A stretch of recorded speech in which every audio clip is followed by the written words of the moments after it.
Um, the turnaround for your team in terms of winning one-score games, can you identify factors for what's allowed you to go from what was happening, say, in 2021, 2022 to what's been happening over the last season and a half? No, I think it's gone in ebbs and flows. I think when you look back to probably 17, 18, and probably 2020, we were really, really good at one-score games. I think the reality, fortunate or unfortunate, the life we live here, there's a lot of one-score games. So you're always going to live that. That's just how it goes. And the reality of it is the better we've been fundamentally and detailed enough to, man, win those games. And obviously there's been some tough moments where, man, we've been right there and couldn't make the play or weren't detailed enough in the moment to make the play. So I really don't. I think it really, I know I say this all the time, but we are in a world here at Iowa State that you're not getting, the human erasers that are just going to erase, let you play C football and win games. We're going to have to always play close to A football, and our detail's going to have to be spot on to win football games. Matt, is that why you've made toughness such a theme this year? Because it seems like those traits are the types of traits that allow you to shine in those moments. Yeah, I think at least understanding who we are and being here now long enough to understand what it is and what it's always going to be and what's going to allow us to win those games. I think having the knowledge that we've been through of seasons and what it was going to take and what it's going to take for us to be our best, that value system is still at the utmost. And I think as our world changes around us, the value of, are you tough enough to do what it takes every single day to come in here and go to work, to be your best, and to ask 18 to 22 year olds to do it since July, to do it till the end of January. That's a lot. And it's exhausting, and so is greatness. And so I think for us, the ability to be mentally and physically tough enough to stay the course to do it, I think that's a great challenge. And so you're getting everybody's best shot. You're always, I think you've heard every other team's press conferences before they played us, and it's a big game, and you're going to get their best shot, and it is what it is. But we've earned the right to have that happen to us, and we've also earned the right to grow our own selves to be our best for those moments and those opportunities. Hey, Coach, I wanted to ask about Tyler Moore, a guy who's been here a long time, gone through some adversity with injuries, but has really stepped up, especially this past game at Arkansas State. Yeah, what a great story for us. He's been through so much, just physically almost. I think, 3 seasons have been cut short by a season-ending injury. I jokingly say this, you go watch Tyler practice and you're almost like, he's as tired as I feel, and some days, physically just exhausted. And yet when the snap and the whistle, between the whistle and the snap, man, that kid gives you everything you got every single day. And to watch him have some moments where that paid off on Saturday, it was really huge. He was incredibly productive. We probably don't win the football game if Tyler doesn't play the way he played for us last Saturday. And that's what team does. When somebody's down, the next guy's got to step up. And watching what he's done when he has been injured, the spirit that he served our football team, the leader he's been, when things haven't gone his way, what I really appreciate about him, he's been the ultimate teammate. He's been the guy that has, as disappointing and as frustrating as some of those injuries have been, he's been the guy picking everybody else up. So you're not totally shocked when his number got called last Saturday. Man, he picked us up with his game, and it was great to see him healthy, great to see him out there making great plays for us, for sure. The news just broke about Gundy's firing at Oklahoma State. I know he was one that you really looked up to and like a mentor in this job. What are your thoughts on that news? Yeah, we're just in such a crazy time. It's obviously disappointing, and you think the world of what he's been about. Obviously, what he did at Oklahoma State was exceptional, and probably it'd be really hard to replicate. And unfortunately, we live in a world where the value of that sometimes is short-lived, and we're quick to forget how powerful and how impactful he really was on that community. So, I think the world of Coach Gundy, and just really grateful for everything he's done for me, for sure. And then coming out of the bye week, how's the team's overall health, and you able to get some guys? We get a lot of guys back, which is really big for us. I think we were really dinged up. I think really everybody that you would ask me about is looks like we'll be back. The only guy that's probably not back this week is Kyle. I think the one thing positive for us with Kyle is it's not going to be a long-term situation, but it's, you know, the reality of it is to be able to get Gade back, to get Willich back, to get John Klosterman back. I think those are huge. Aiden Flora back. I think all those things will really help our football team, and those guys are really good football players that we need to step into a powerful role and continue to move ourselves forward. I think the positive is so many guys, even last Saturday, got great reps, meaningful plays, and you know, we got to evaluate who those guys were, and then even move into the bye week and continue to pour some great reps into to our football team. Who will be your kicker on Saturday? Yeah, Chase has been, you know, I mean, he's kicked already a bunch this year. So, you know, I think he's had, I think he's kicked off 2 games, right? Didn't he kick off the whole South Dakota game? He kicked off the whole game last week. You know, kicked off against Iowa, and then, you know, he's been the point scorer and some extra points. So, got a lot of confidence in him. And again, he's done a great job when his numbers gotten called, and really been a great surprise for us. I thought he had a great fall camp. So, have a lot of confidence in him. Athletic guy, played some quarterback did a lot, yeah. So I think that mentality, and we've talked about that at times, sometimes those specialists, and I think those guys that have been, you know, all sport players, you know, it's been great because I think it gives those guys good confidence to go in and do their job, and he's got that kind of mentality for us, and we got a lot of belief in him. Does not having Kyle, or does it change your decision making in terms of the analytics and where you're comfortable with? Yeah, I think it all depends. I think a lot of it still is on weather, and you know, I don't know how much that really changes who we are or what we're about. I think again, there's a lot of confidence from myself and our staff on what Chase can do. So, you know, I think that's probably a lot of that is more ebb and flow of the game a little bit than it is maybe so much of what those guys can do. I think the great thing is Chase has shown to be, you know, very consistent when he's been in, and he's been able to do a really great job for us so far.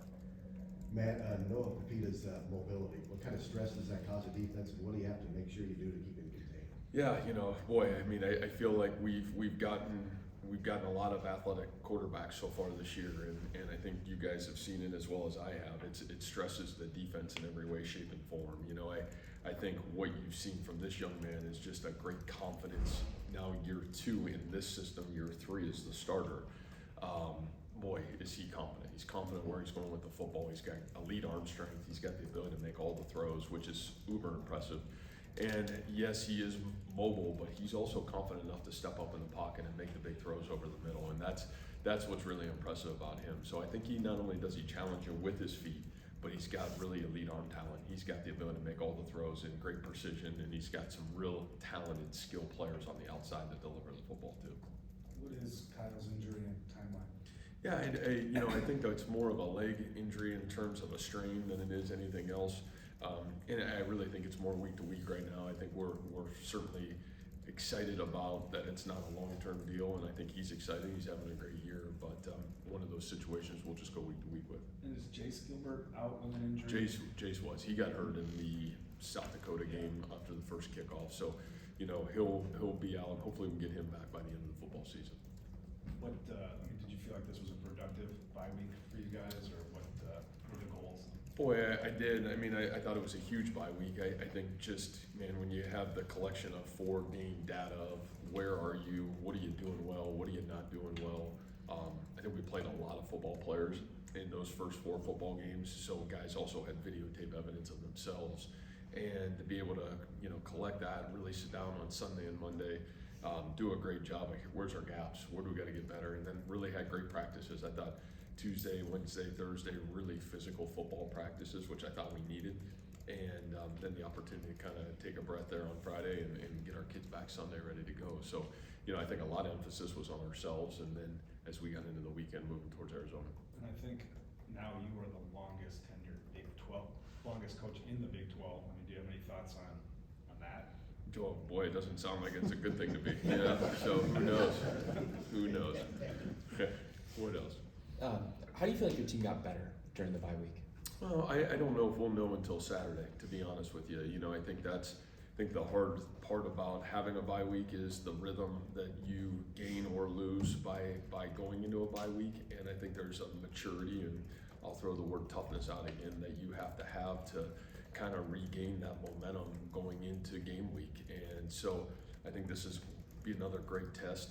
I know I've said this, 70% of Power 5 football teams lose coming out of the bye, and I think it's a real challenge because it's a mental toughness to continue to pound away at your habits and stay in that great routine that it takes to have a great Tuesday, great Wednesday, a great Thursday to go play the game on Saturday. So, you know, I think the biggest thing you hope that you improved on is some of the fundamental things that, you know, when you have 4 games and you kind of get tired along the way, some of those fundamentals and details can go by the wayside.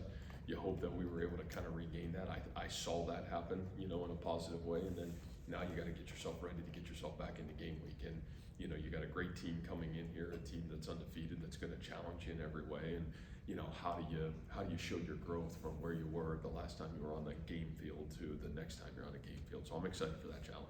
Wide receiver Xavier Townsend had a big catch in the fourth quarter at Arkansas State. How have you seen him and Chase Sowell continue to kind of make their influence within the offense?